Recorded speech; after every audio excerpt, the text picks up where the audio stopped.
Hello everybody, I'm Dr. Urvashi Sharma, Associate Professor, Department of Journalism and Mass Communication, Jagannath University, Jaipur.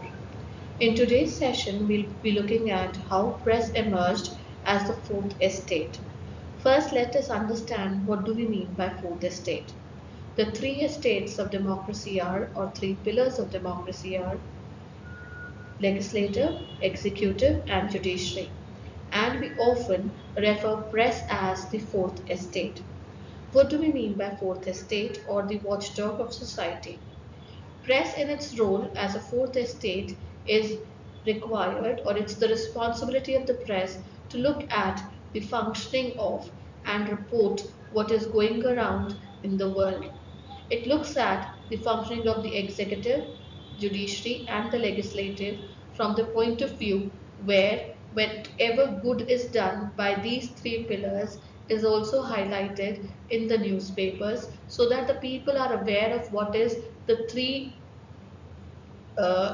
estates, how these three estates are functioning. At the same time, it also becomes the responsibility of the fourth estate, that is press, to bring to light any shortcomings or any unjust actions taken by these three estates. So, as a matter of fact, press plays an important role in generating awareness about the functioning of the three estates, that is, legislative, executive, and judiciary, to the common man so that they're aware of how the people whom they have elected are doing their work, how the executives are executing the policies and the programs which are formed by the legislative assembly, and how the judiciary is taking care of law and order. So, this is how press emerged as a fourth estate or fourth pillar of democracy. Let us move ahead with the session. Journalism as a fourth estate. Journalists are known as watchdogs whose mission is to sniff out wrongs, point fingers at those to blame, and report in a way that brings about change. When reporters are successful in their efforts of ensuring this, the life of people may genuinely get better and public appreciation of the importance of a press is strengthened.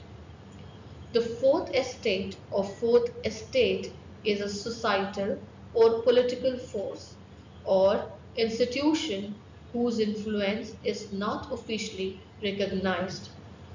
Fourth estate refers to news media, especially print journalism or the press.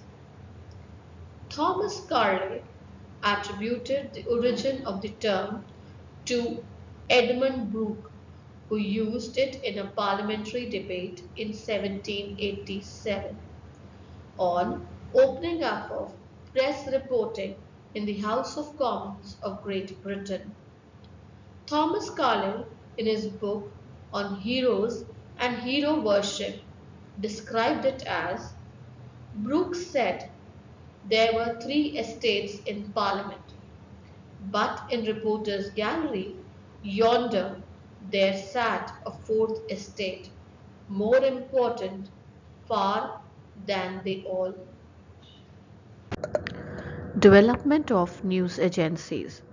News agency is an organization which is responsible for disseminating news stories to various newspapers, magazines, portals, news channels, etc. An Indian news agency receives news stories from various transnational news agencies, which means foreign news agencies, and then distribute them to the Indian newspapers.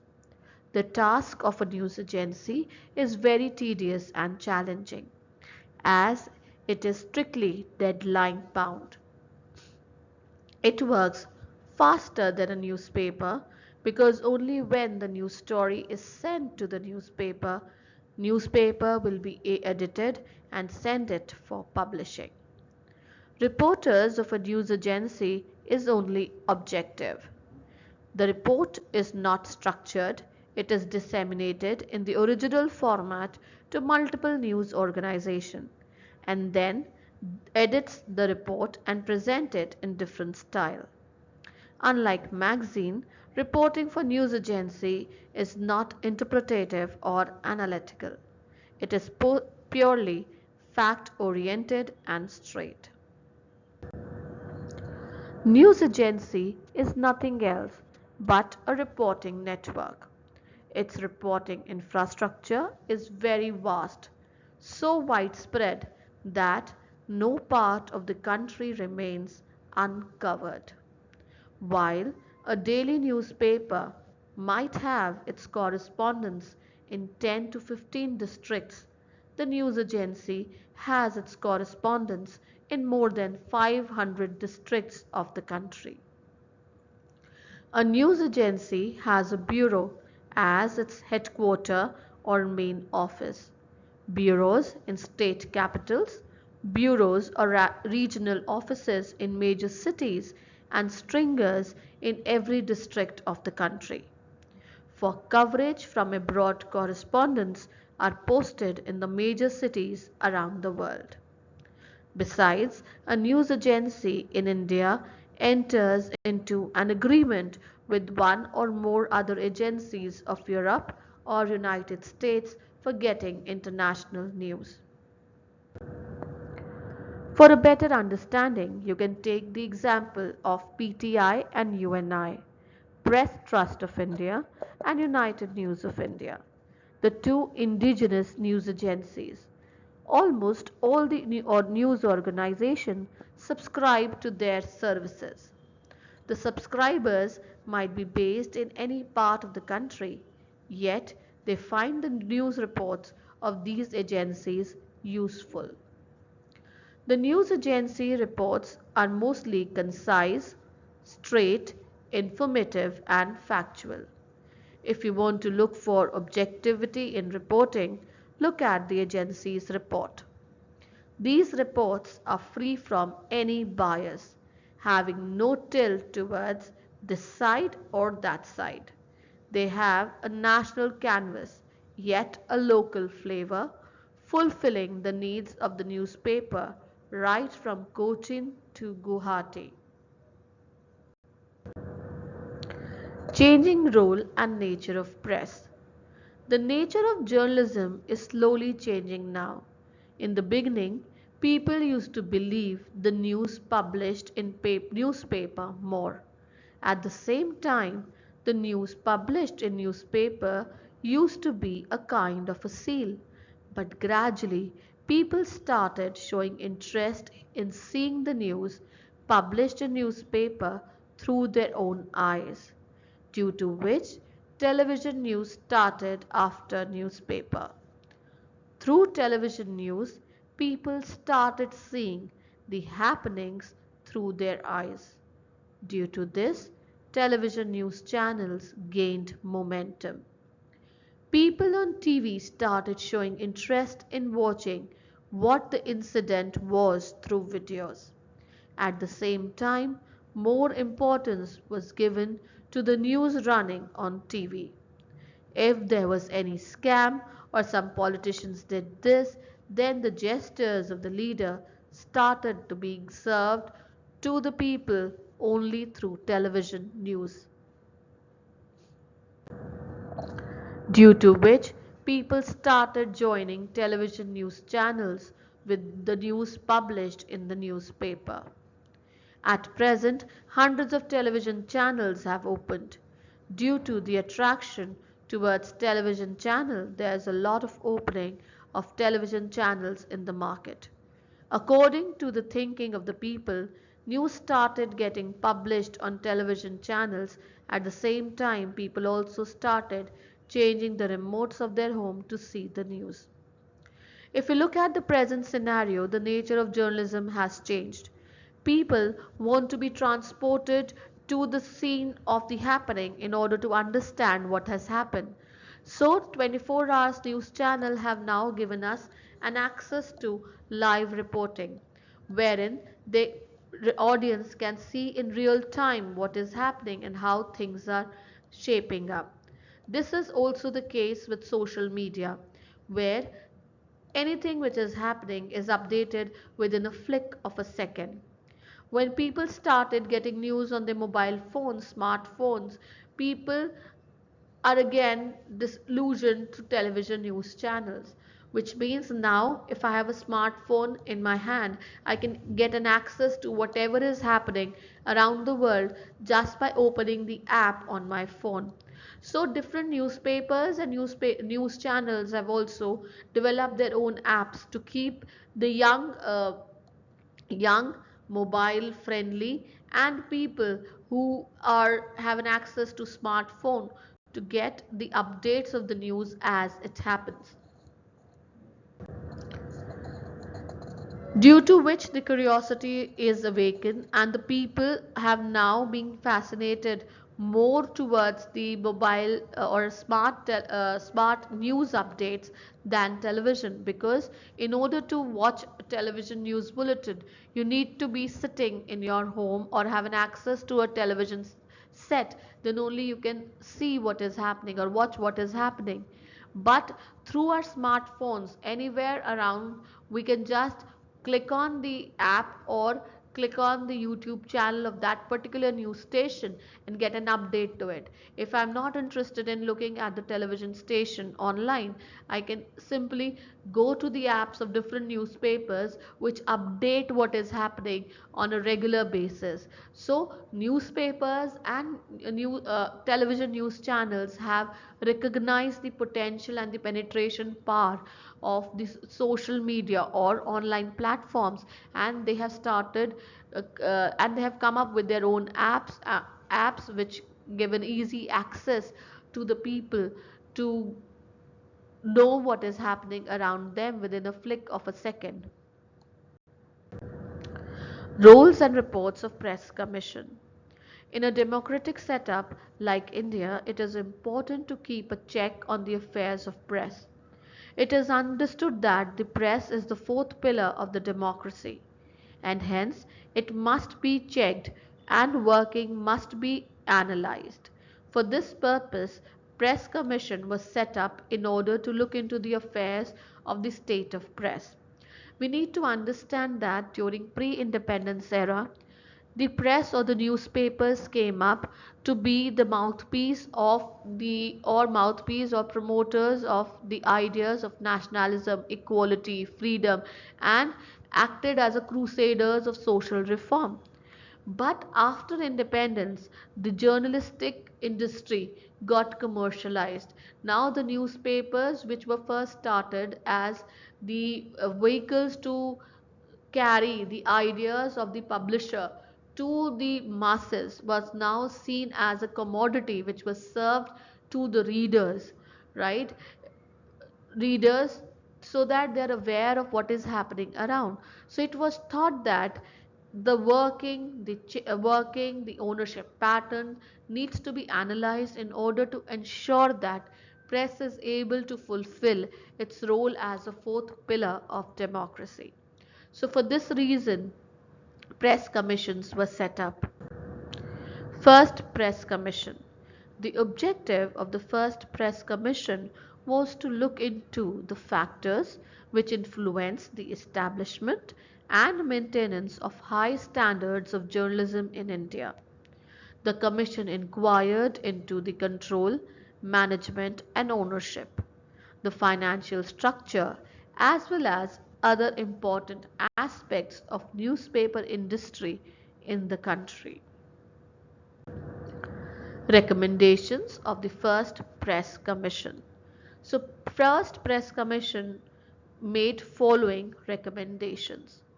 First, to protect the freedom of press and maintain high standards of journalism. A press council needs to be established. Now, the Press Council of India was established on 4th July 1966.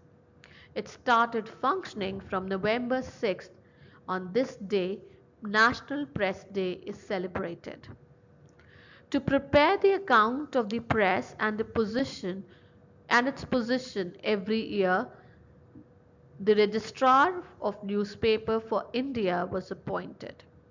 It was also accepted that RNI was appointed in July 1956. Price page schedule should be introduced.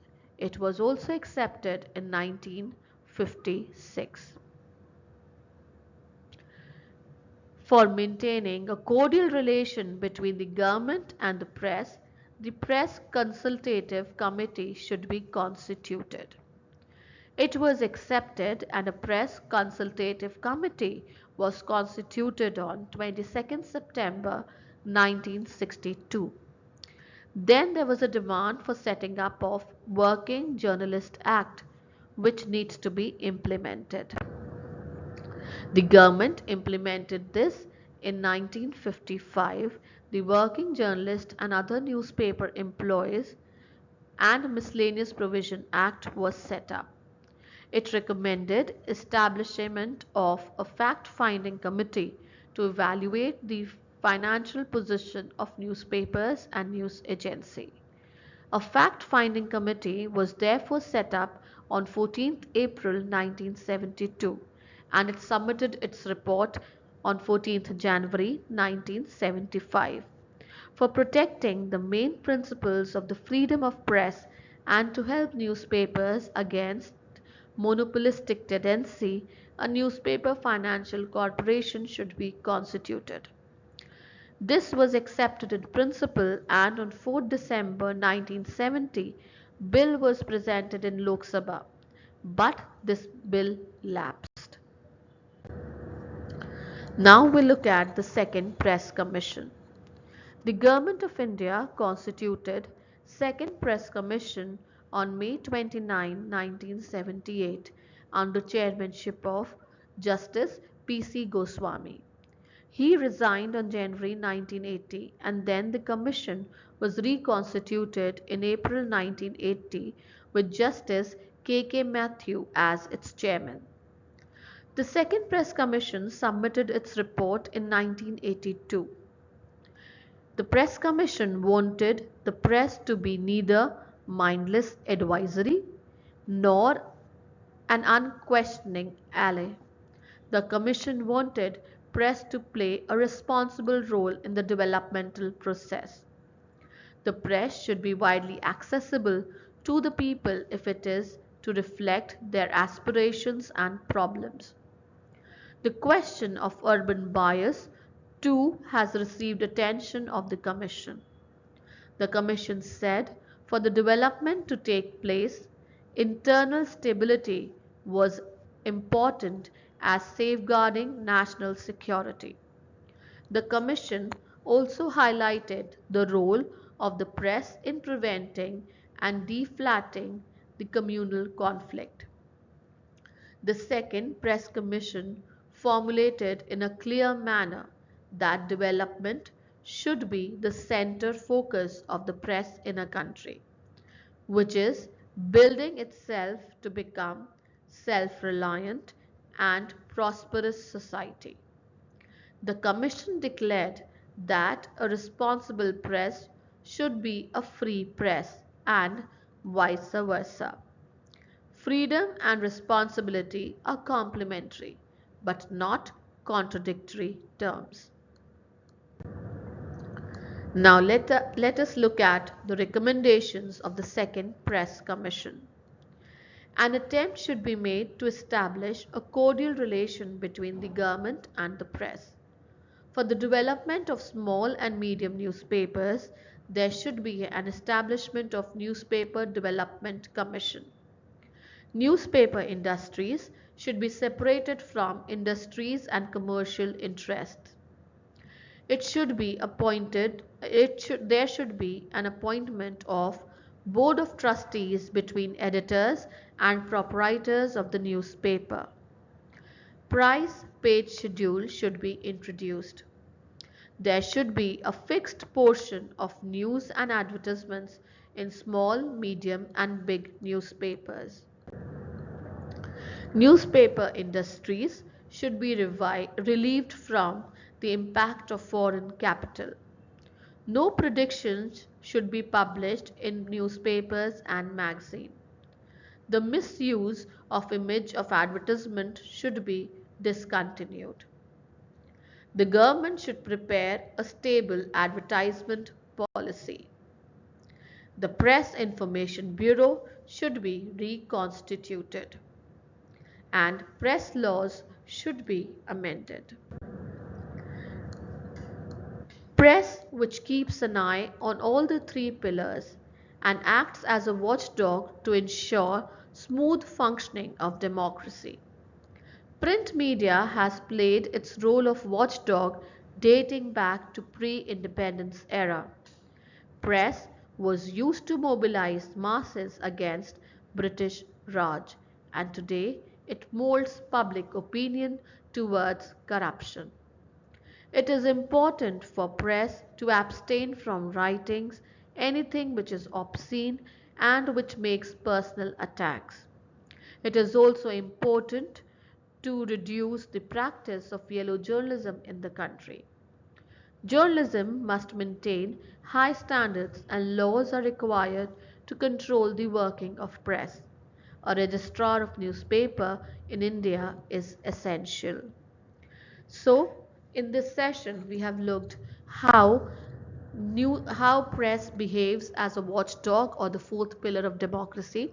Then we have also seen the development of news agencies and how there has been change in the uh, journalistic world, right from print media to the advent of television and now slowly internet or social media taking over. But whatever is the platform, whatever is the medium, the role of journalists and the press remains the same. They have to be the watchdog of society, highlighting both the good and bad of the society, generating awareness about the issue, and molding opinion, public opinion, for a cause which leads to social and political and economic development. Thank you.